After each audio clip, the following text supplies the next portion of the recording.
What's up, tribe? How you guys doing? This is going to be your review for Power Season 6, Episode 3. Go ahead and hit that subscribe button, and I hope you like this video. So, look. I don't know what to say. We're just going to go ahead. First of all, thank you, and thank you again to 50 Cent for bringing back the original intro song for Power. Appreciate you much. Okay, that almost makes up for making me sit through this damn episode. So let's go on and jump into it.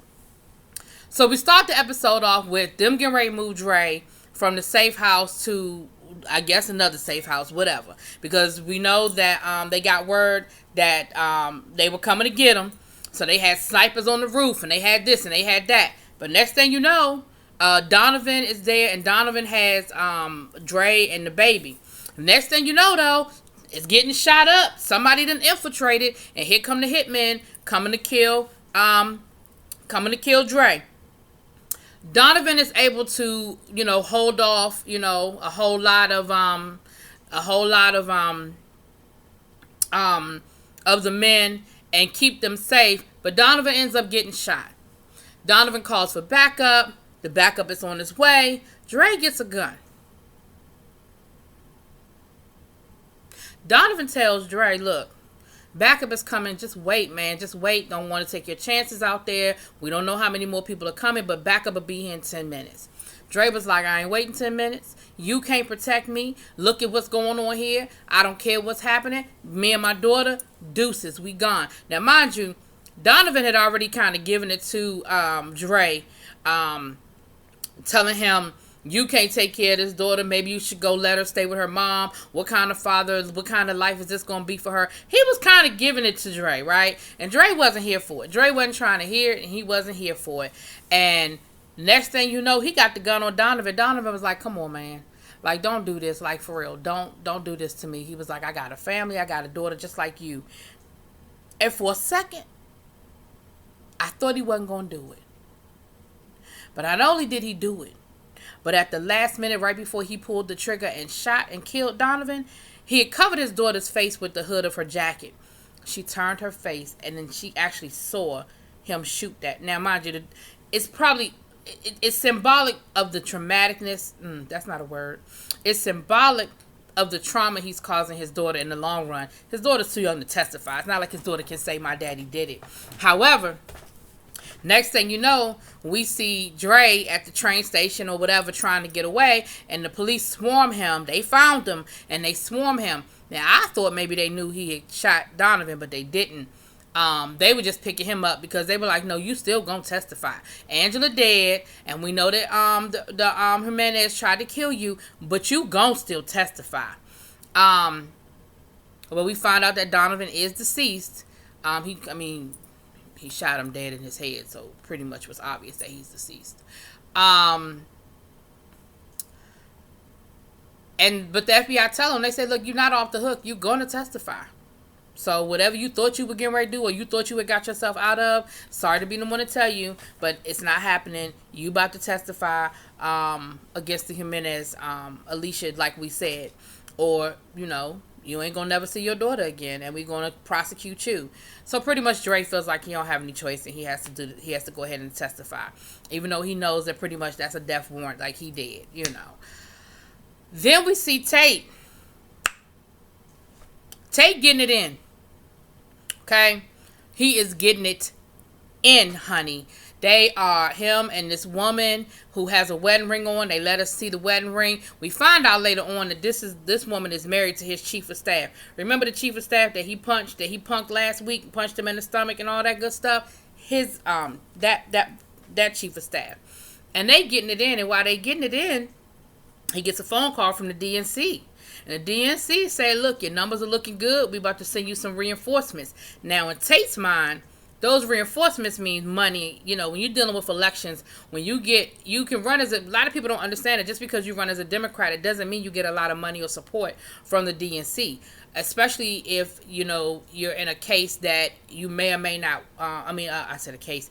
And especially if you're in a race that looks like it's a long shot. The DNC and the RNC too, they're not gonna put a whole lot of money behind you until they feel like you can win. It's unfortunate, but it is what it is. So the fact that he's getting a call from the DNC is letting him know, okay, I'm on their radar, and they said they're gonna send him some help. In his mind, he thinks that the help is money, and he's happy, honey. You can't tell him nothing, and they finished getting it in. I can't be graphic. You can go watch the episode.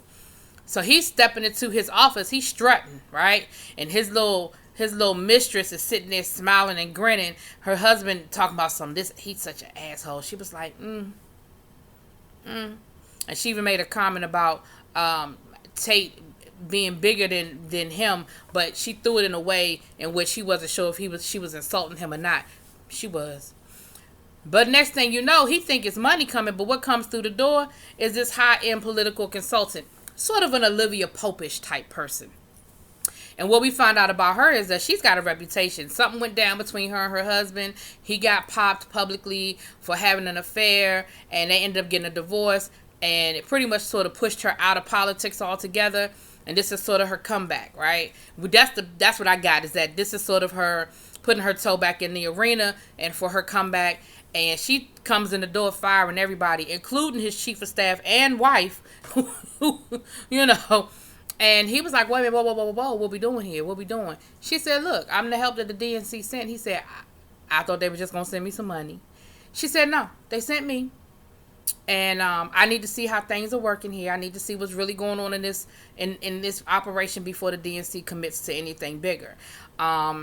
He said, well, you just fired half my staff. She said, yeah, but, you know, they weren't needed. They weren't important. We're good to go.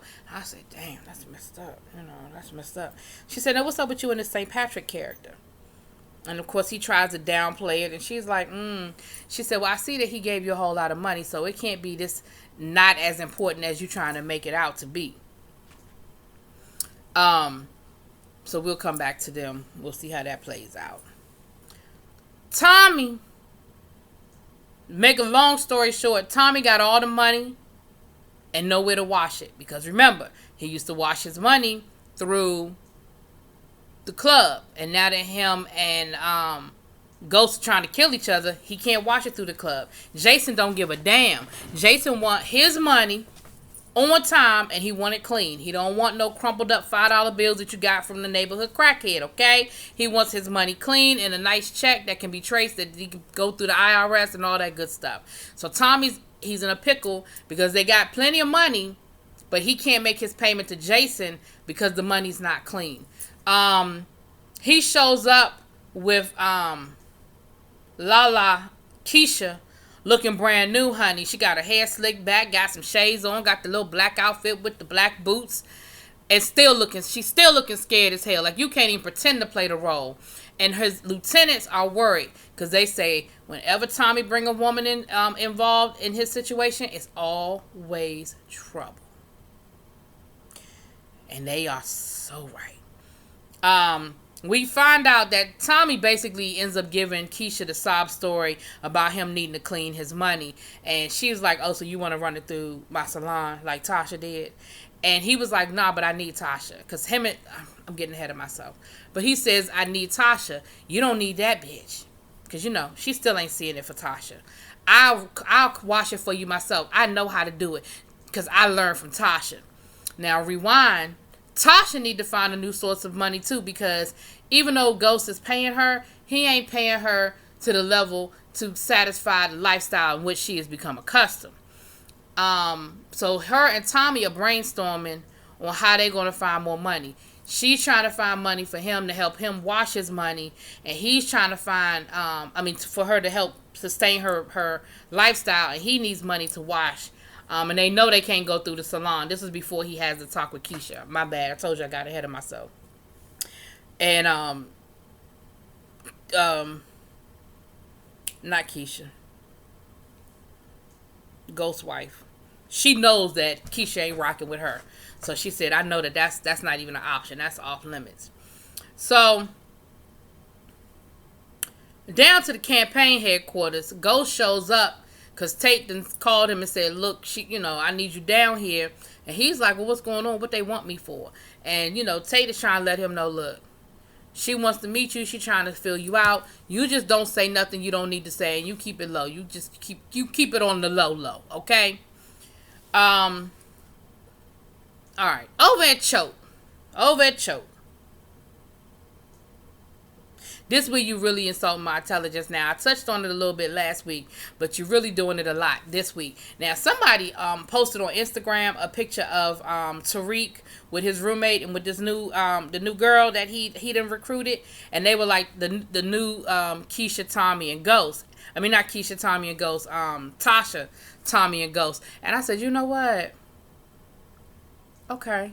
I was like, because they're supposed to be a sequel, a spinoff, and I've heard a lot of rumors about what the spinoff is going to be, but one of the rumors I heard was that the spinoff was going to be Tariq. And I said, I could see it. Because that is sort of like what's being set up here, is that the three of them are building this drug empire. You got the woman, you got the guy, you got the white boy. And Tariq and this girl are going to end up messing around. You can see it. You see the writing on the wall. And I said, okay. Now, Tariq is at his room, and they spending up the money. I mean, they flossing. They got new jewelry. They got new clothes. They got, watches. Look like it's probably a Lexus. I mean, they are spending the money. And she was like, y'all are such a fucking cliche. Like, y'all are sitting here spending the money faster than you can make it, and you making yourself obvious. Like, you're putting a bullseye on y'all's forehead. Now, Tariq made a point that's a little bit valid. He was like, everybody here is rich. Like, I'm not standing out because I didn't show up here I wasn't a poor boy showing up, and everybody here is rich. But there's a different way we spend our money, don't we? And I'm gonna leave it at that. But they let Tariq know, look, and I said this last week, or I think I said this week 1 when Tariq first started setting up his empire. I said, now what he gonna do when the drugs that Kane and left him run out, which is what happened. He's out. He's down to his last little bag of pills, and I don't know why he won't go to Tommy, because Tommy seemed like he would work with him, but I guess he's not ready to really let Tommy know to the fullest extent of the gangster that he has become. But he's trying to figure out how he's going to re-up, because he's created this need. They said, look, it's finals are coming up. Everybody want Ambien. Everybody want this. Everybody want that. So what's good? They were like, you need to, like, our supplies running low. Somebody going to come in on our territory, or they're going to snitch us out if we can't help them out. Because, that's what they'll do. They'll snitch. If you run out of product, then they'll want to tell everybody that, you ain't shit. The FBI knows that Alicia Jimenez set up Dre and killed Donovan, but of course they cannot prove it. Her trial date is pushed back, but it's not canceled. So in the meantime and in between time, y'all, let me tell y'all something. This is where the shit gets real stupid. Jason, who's playing the hell out of Ghost and Tommy, he tells Ghost and Tommy, this is what I need y'all to do for me. I need y'all to not kill Alicia. Bring her to me. So it's not, because it's bad enough when they were like, we don't know nobody in FBI lockup to get her killed. Now he wants them to kidnap her and bring her to him, because he's like, look, the stuff on the docks has not been resolved, and there's about to be a war, and when she gets put away for good, or something happens to her, it's going to create a vacuum that I need to secure these docks before everybody figures out that this is a wrap and she ain't coming back. So now you got Ghost trying to figure out how he going to kidnap her. You got Tommy figuring out how he going to kidnap her. And it's a whole mess, y'all. This is just, that storyline is just dumb to me. And of course he promises Tommy, if you get this done, I'll work with you with whatever Tommy needs. And he tells Ghost, if you get this done, then I'll take away some of them payments that you owe me, because I know you struggling. I know your money funny. Which it is. Ghost ain't got no money. His money is getting tight, because I swear every time they go, the truth is closed. So I'm trying to figure out how the hell he making any money anyway, legit or otherwise. Poor Tasha. Poor Tasha. Tasha's in her little two bedroom apartment down. She ain't in the hood, but she ain't, where she was living in the penthouse, honey. Tariq then came home because Tariq trying to get him some pills, right? So he then came home. His mother was like, "What are you doing here? Like, I told you to stay at Choate. Things are too tight right now because Tommy and your daddy, they still beefing, and I just need you to not be here right now." And of course, Tariq being the asshole that he is, he starts complaining about where she living, and where he gonna sleep. And she was like, "Well, you could sleep in your sister's bed." He was like, "I ain't sleeping in her bed." She was like, "Fine, then I'll blow up the air mattress. That always runs out of air." She said, "And you can sleep your ass on the couch." "I'm not sleeping on the couch." First of all, she told you not to come home. So she tells him, "Look, it's tight right now. Things are a little bit funny right now. And, until I get myself together and I can set the apartment up the way I need to set the apartment up, like, that's part of the reason why I told you not to bring your ass home." So just at that moment, Ghost shows up basically saying, "I can't take," he was supposed to have baby girl for the weekend. "I can't take her for the weekend because, of course, he got to go break Alicia out of jail. So he can't take her." And, because Tariq asked her, "So Ghost not giving you any money?" She gonna say it's complicated. No, you already know that boy don't like his father. What you should have said was, "Yes, he's paying me, but it's right now things are still tight." Don't make that boy seem like he not taking care of the family. Don't do that. Because Ghost is paying you. Ghost just ain't paying you what you want him to pay you. And he ain't paying you to live the way you want to live. But he's paying you. Neither here nor there. So she puts both of their asses out. She told Tariq, "Since this place ain't good enough for you, why don't you go back to the penthouse with your daddy?" Which, of course, Tariq just wanted to get to the house because he still has some drugs hidden in his sister's room. The dead sister, the one that died, they still ain't cleaned that baby's room out yet. And I'm not even going to touch that because I can't even put myself in their shoes to understand the grief and that whole grieving process. But we see her go into the sister's room, the one that got killed, Raina, and it's still set up. I mean, it's still very much her room, and he had drugs hidden, but that's the last of the little pack that Keenan gave him. So he is really struggling trying to figure out where he gonna get the rest of these drugs from and try to do a decent re-up with his people.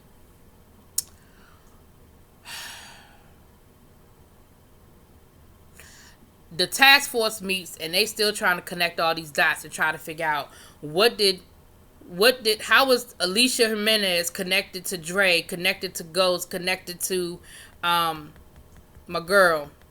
Y'all know who I'm talking about, the one that got killed at the beginning. Y'all know who I'm talking about. I could see her face. Why I can't remember that baby name. Anyway, Ghost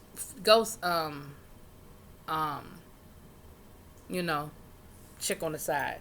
Anyway, then we see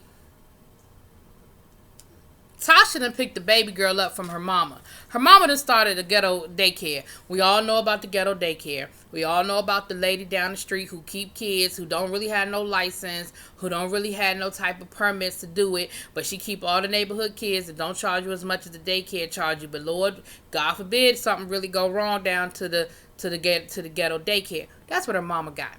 Tasha said, "Look, mama, let's go ahead and make this official. Let's just set up a real, let's make this real." You know what I mean? Because of course she's looking at cha-ching. We set up a daycare, then we can get this going. So she tried to sell her mama on it. Now her mama a street hustler from way back. Mama ain't feeling that. Street hustler from way back, right? So, she tried to hustle her mother talking about something. Wouldn't it be great, if we could make some money out of this and go and get some permits and get a storefront and blah, blah, blah. Her mother was like, "Yeah, sure. You know what else is great?" She was like, "What?" "Retirement." She said, "What you need to do is go on and swallow your pride and go ahead and go over there and make up with your husband so we can go back to living the way we used to living." Ain't nobody got time for all of this. Y'all know her mama ain't playing with her like that. So, who shows up at Proctor's house is damn Tommy. Tommy then showed up at Proctor's house, basically telling Proctor, "You need to give me information on Alicia Jimenez." Now, here's what the thing is. His daughter was there, and her book bag was on the table at the beginning of the conversation, and I was like, "Oh, Lord, they about to get this whole thing on tape," because they were talking about how Tommy killed somebody at his house. I mean, they was already saying stuff that didn't need to be said anyway. But the little girl came downstairs and picked up her book bag. So they got a little bit of the conversation, but not enough to really do anything about to Proctor. The bulk of the conversation happened after the little girl took her book bag. And Tommy basically threatened Proctor and told him, you either get this information I need so I can try to break Alicia. He never told her what the plan was, but he need this information to try to break Alicia out. Ghost pays him a visit and asks the same information. And, of course, Proctor puts two and two together and realizes that maybe they're working separately, but at the end of the day, both of them are trying to do the same thing. And he's like, this is dumb. This is stupid. I really don't want no parts of you breaking no federal prisoner out of jail. Like, what are you thinking? What is your end game? But both of them, they got their backs against the wall. And Proctor been doing their dirty work all these years. He ain't going to stop now, honey. He in too deep. He is in too deep. Now, this political consultant done went and visited Ghost. And they get to flirting. That's basically what it is. They get to flirting. She trying to get to know him. He letting her know that he done did research on her. Because she tried to throw out there about him being the corner boy. And she was like, is it true? He ain't never answered the question. He did his ghost thing where he sidestepped it, and talked about how he, if it were true, I made something out of myself, and I did this and I did that, and look at where I am now, and look at what I have now. And I said, okay, Ghost, we see you trying to, sidestep and sideswipe it. We see you, boo. We see you. So, she tells him, we need you and your wife to play nice. We need you and your wife to keep making appearances around town. And he said that's probably not gonna work out. He said me and my wife are actually getting ready to go through a divorce. And she kind of looks at him, and he said, you would understand that, right? Because, of course, he's letting her know, I did my research on you, too, and I know about your situation with your husband. She said, yeah, I see. So they end up having a drink. Like I said, they did a little bit of flirty flirt. Back down to the choke. Let me tell you something about that daggone nasty-ass Tariq. Tariq is in his room with his roommate and some girls chilling. And old girl shows up, the girl that he got working for him now, and of course, and they both play chess. Tariq done put everybody out the damn room. His roommate was like, it's my room too. He was like, not right now, get the fuck out. And of course, he left with the two girls.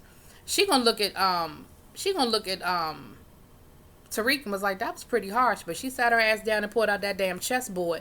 Now, at the beginning of this scene, I thought Tariq was playing that girl, because he started talking about, she had a brother that died, and he asked her about Raina.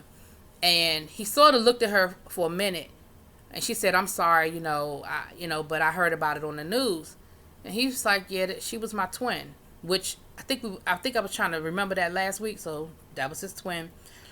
And he opened up to her. Like I said, at first I thought he was playing her because he was talking with the same affect as he talks when he's trying to play his father and his mother. But he was talking about how, things just ain't been right since she died, that he feels like a part of him is gone, like half of him is dead, that, he just doesn't know what to do.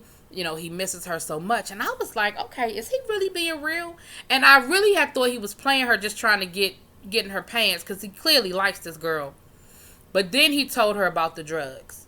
And he told her how he needs to re-up, and he doesn't know where he's going to get it from, and he doesn't have anybody. And he even told her that the connect he had died. Like, he's telling her stuff that I don't think he would tell her if he was just trying to play her. And even telling her that he doesn't know how he's going to get the re-up for the drugs.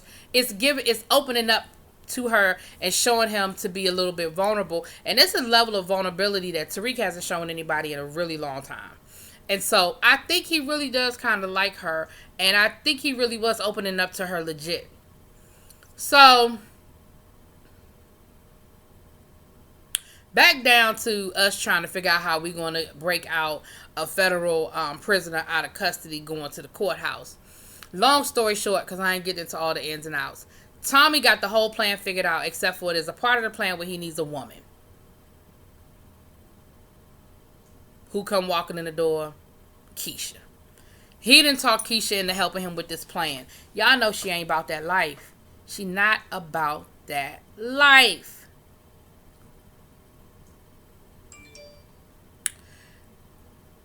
before we get to that whole little plan, because we gonna wrap this thing up because I've been talking too long. But Power got it's so many moving parts. They convinced Tasha, Tate, and his new campaign consultant. They done convinced Tasha to work with Ghost. And Tasha peeped their game off the break because, she can't stand Tate ass. And she let him have it right in front of the consultant. The consultant was peeping it like, oh, okay, I got this. And she laid it out about how he used her and exploited his daughter's death and everything. And she looked at the consultant. She was like, I know you, right?